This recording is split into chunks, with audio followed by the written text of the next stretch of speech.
In this article, we'll look at how F1 cars help their drivers change gears. When speed and accuracy are everything, being able to change gears as quickly as possible can mean the difference between winning or losing an F1 race. This can leave many wondering how F1 gearboxes work, and how the driver changes gears. Let's find out. F1 cars change gears semi-automatically, seamlessly transitioning from one gear to the next without losing power. There are paddles on the left and right sides of the steering wheel that allow the driver to move up and down the gears, and the onboard computer handles the actual shifting. At incredible speed, a driver needs to monitor other drivers, corners, tire wear, pit stops, and gear changes. Having so much to control, at up to 210 miles per hour, is almost impossible, making life a little easier during races. An F1 car changes gear through the driver-controlled paddles on the steering wheel, and tests have shown that a driver can change gears more than 3,500 times during a single race, depending on the track. Once the driver makes the decision to go up or down a gear and applies pressure to the paddle, the onboard computer takes over and facilitates the change. The issue is that, at the speed a driver is going, being able to monitor RPM and change gear themselves without damaging the transmission is an almost impossible task. To aid the driver in changing gears, much of the gear changing is done by a computer, allowing the driver to effectively just ask for higher or lower gears. Behind an F1 steering wheel are two paddles that the driver uses to shift up or down the gears. The left paddle shifts down a gear,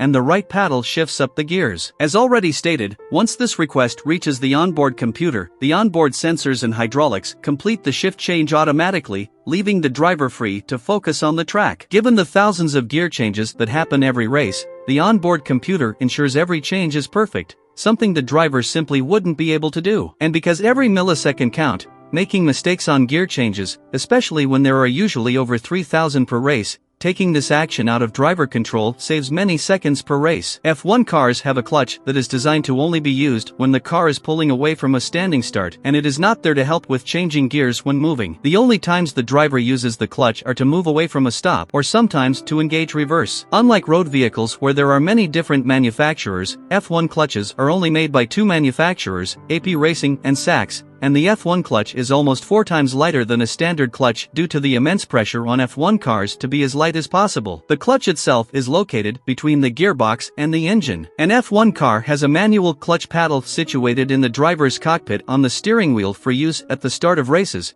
or for exiting a pit stop. It is also used on occasion when a driver needs to engage reverse. Even though they are rarely needed, an F1 clutch can reach very high temperatures. But because these clutches are made of carbon fiber and titanium, a high-strength and very temperature-resistant material, they cope very well with anything an F1 driver can throw at them. There are often times during a season where a driver has slightly slower starts than they are aiming for. This is sometimes due to them having to get a feel for the bite point of a new clutch. This is similar to the owner of a new road car having to adjust to the nuances of their new vehicle. Although due to an F1 car being such a precision machine, the nuances can be infinitesimally small. As the only way they can get a feel for the bite point is to use the paddles on the steering wheel, drivers that have had a new clutch put in their car sometimes need time and practice in order to get the clutch release perfect. Practice laps are helpful, as is an F1 simulator, but nothing beats race time for really getting to grips with the car. F1 gearboxes are semi-automatic, and a driver changes gears using the paddles on the steering wheel. F1 drivers may make more than 3,000 gear changes per race,